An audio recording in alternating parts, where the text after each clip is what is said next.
just the three sons, it almost sets up like, that classic bar joke set up, three men walk into the bar. You ever thought about them? Three men walk in, a professional comedian, a lawyer, and a Presbyterian preacher.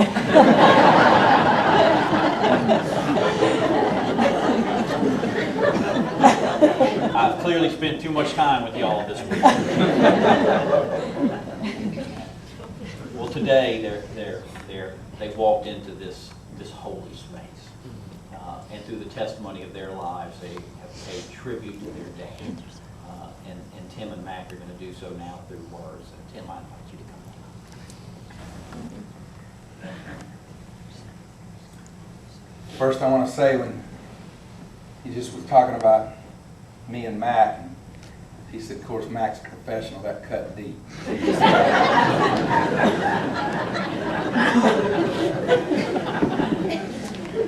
Clear the air right there. As far as HW, I've been wondering for months where we got that book. Dina, we're not going to send that book back. My daddy was a great man, period. My daddy was a great man. He's a very responsible man. He's a very hard-working man. He protected her and he provided for her. And he modeled and instructed to me and my brothers how to do all that. And at least he was blessed that one of us listened to him and learned how to.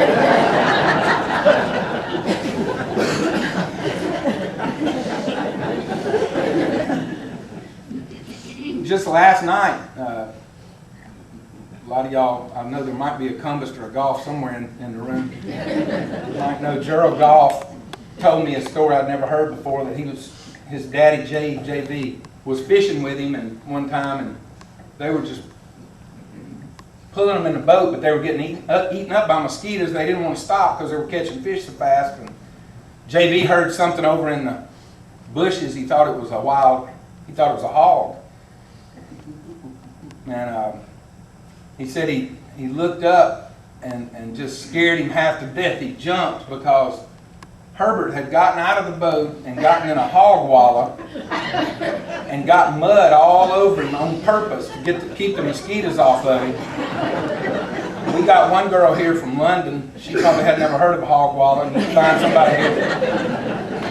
She'll tell you what a hog wallow is. And he said, it'll keep the mosquitoes off of you. But JV was just about passed out because it looked like Sasquatch or some kind of crazy man. Not long ago, me and Dad were walking the few feet from our carport to our shed where he had all these tools perfectly organized.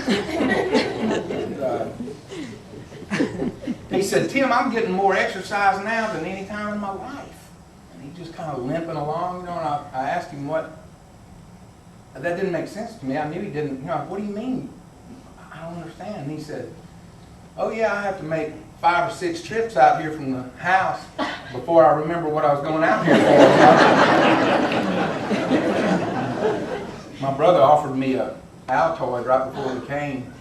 And he said, I remember one time I offered Daddy one, and he ate it. And he said, how'd you like it? And he said, I liked it right before it burned a hole through my tongue. My daddy was 5 foot 5 inches tall, but he felt kind of like he was a Goliath sometimes. He could get a little, he could get impatient every now and then. He could get annoyed and frustrated and mad and just feisty. And one time we were at a Kmart in Mobile, and this great big man, 6'3", broad-shouldered guy working for Kmart. My dad went up and said, can you tell me where the navel jelly is? So for you, it's not something gross out of your belly button. It's a thing you work on cars. Navel jelly, on boats. And he said, we don't carry navel jelly. And so my dad started walking down the aisle. I said, what we're looking for now? And he said, just follow me. And he went and found the navel jelly. And then he started walking back to that man. And I was like, Dad, let's just go and check that out. He kept walking toward that man, and he walked up to that man. He said, what does that say right there? And that man said, sir, I thought that, no, what you thought, you don't need to think. If you don't have something, just say you don't know where it is. And he said, well, I thought Daddy just turned around and walked off. Man, he's a tough rascal. He had to fight everybody in North America when he was a little boy because he was so little and moved around so much. And the last thing I'll tell is just, we used to joke about he'd get mad. He had a vein that would pop out in the middle of his head, and Mama knows, we joke, you know, his veins popping out. He looked like a night crawler glued to his head. Popping out. He'd get really mad. And we were coming through West Texas, all five of us, my two older brothers and Dad and Mom, and this big old thing of tumbleweed, this big, just through the desert, lodged up under the grill of our car, and it, you know, as we were riding down the road. Daddy stayed patient for a long, probably 7, 8, 10 seconds. And he kept his patience, and he pulled over and said, "Mackie, get out and get rid of that tumbleweed." Mack said he felt like a man. He was 15, he was the oldest one, he was going to do this, so he went out there and wrenched it out from under the grill of the car, and I'm telling you, it was that big. And he walked about 20 yards away from the car. And just threw that tumbleweed and went off in the desert. He watched it, made sure. He turned around and came back to get all the sand off his feet, which Herb wasn't big on getting sand in the car. And he got back in the car and shut the door. And that tumbleweed made about an 85-yard boomerang circuit. Came back, and I've got 4 witnesses sitting here. It just went right up under the... My daddy started... The night crawler popped out a little bit on him. I'm glad that you and I were blessed enough to know him. He's a great man. He's my great father, and I love him dearly. And thank y'all for being here. He told me he was going to do 3 minutes.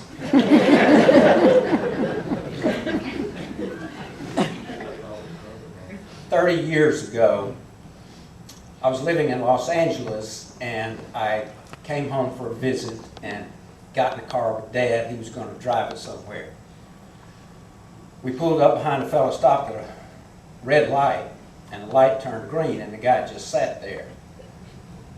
And Daddy didn't do anything, and of course, I'd been driving in Los Angeles for a while, where we, give them enough time, about an 1/8 of a second, before we remind them of what they're supposed to be doing, and maybe suggest, were you just waiting for a particular shade of green? But Dad just sat there, because we were in Moss Point, Mississippi, and it would be rude, and they might very well know your mama now. But finally, I couldn't stand it. I said, "Daddy, why doesn't the guy move?" Dad very calmly said, "Well, son, that's obviously his favorite spot." You don't disturb a man when he's in his favorite spot.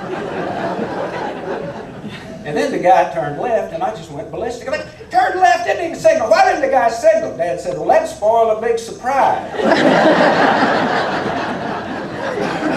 He's a private person. Doesn't want just everybody to know where he's going. Everybody in this room knows that 20 years, however long ago it was, Dad had an operation. Came out of it, had to wear a colostomy bag for the rest of his life. For a lot of people, that's the end of socializing, that's the end of everything. Dad saw it exactly what it was. It was a second chance at life, and in fact told me, "Yeah, I like this thing. Without it, I'd fill up like a water balloon and explode." One day I was back home, and I just asked him, "How does that thing treating you?" He said, "Well, some people say that there's an odor associated with it. The way I look at it, it keeps people's mind off your bad breath."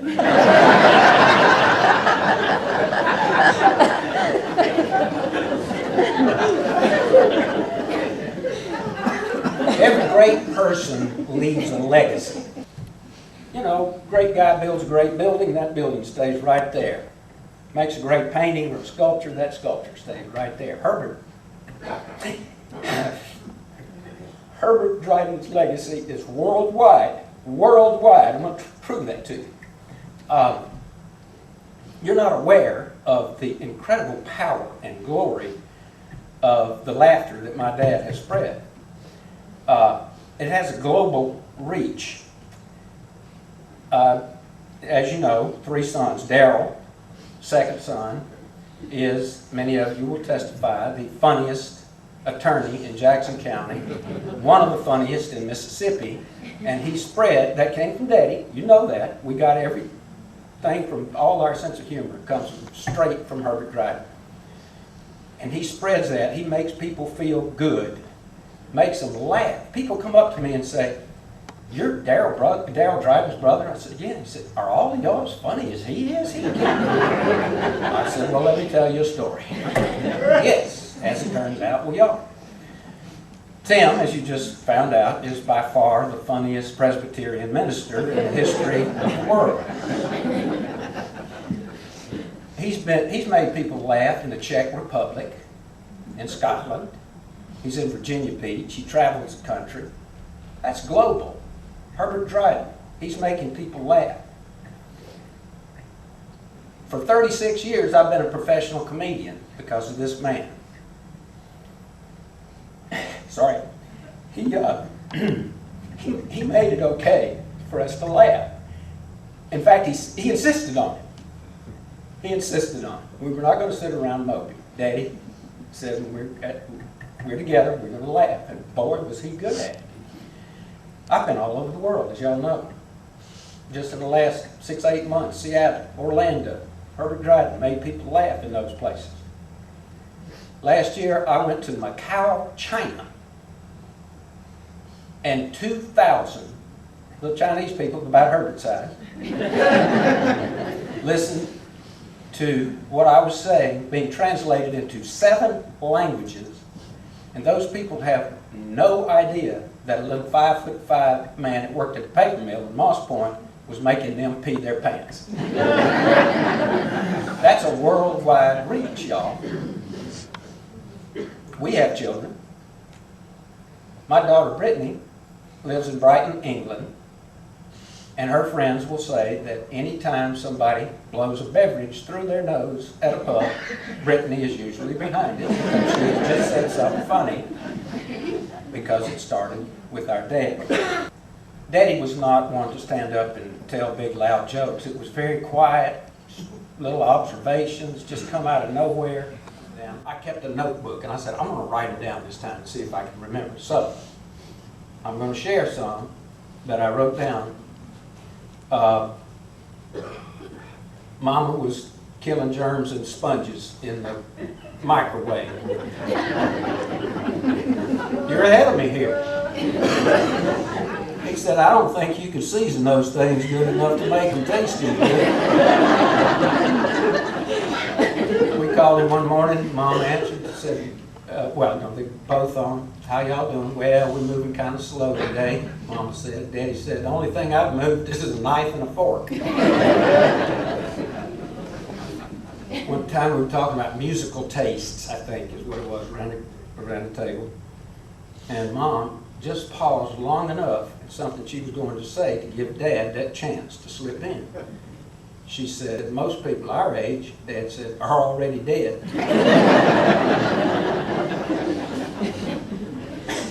Mom had a nasal thing, sinus infection thing. He asked her, well, do we have any Mucinex? And she said, yes, I believe we do. Did you take any? No.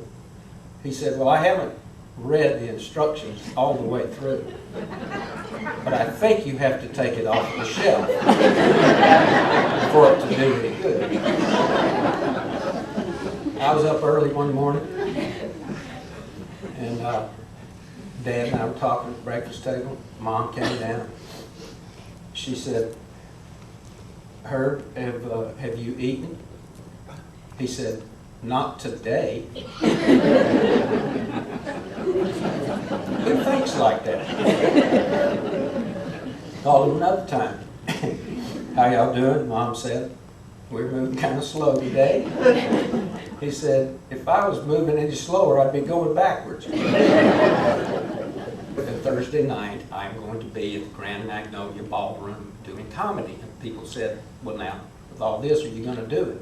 Folks, that's why I'm a comedian. Daddy would love this.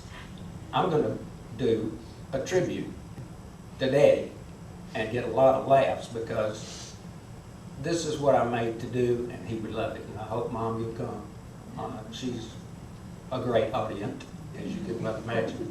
On one of the visits, it was at Christmas, and Mama's door was open. She had a cold. Dad went in just before bed to ask her if he could do anything for her. She said, would you sing Silent Night? And Dad went, Silent Night, holy. And I was thinking, 999 men out of 1,000 would have at least asked, why, or something. Not Dad. So when he got to the point of virgin, young, round, and virgin, tender and mild, Mom said, tender. That's the word I couldn't remember.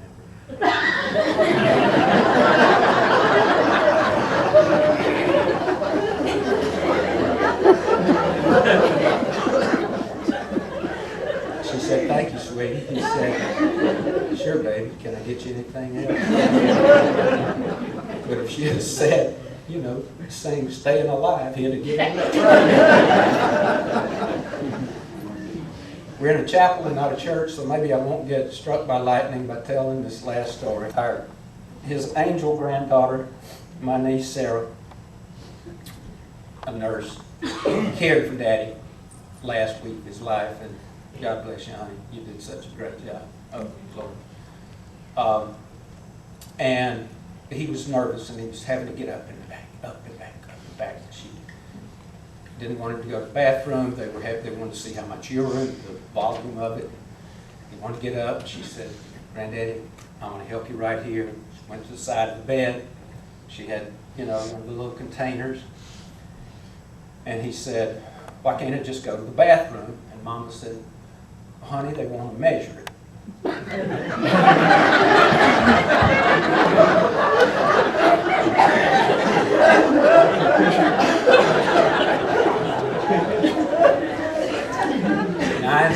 999 men out of 1,000 would have seen that innocuous remark as something just to let go.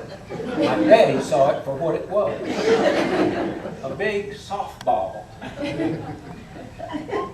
He said, I beg your pardon? She's going to measure what?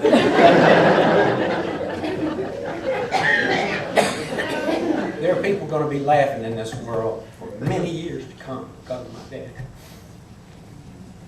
We love him, but he's never going to be gone. Never going to be too far away. Thank y'all all for coming. Mack shared with us the global reach of Herb and his humor. Wow. And think today it goes beyond that.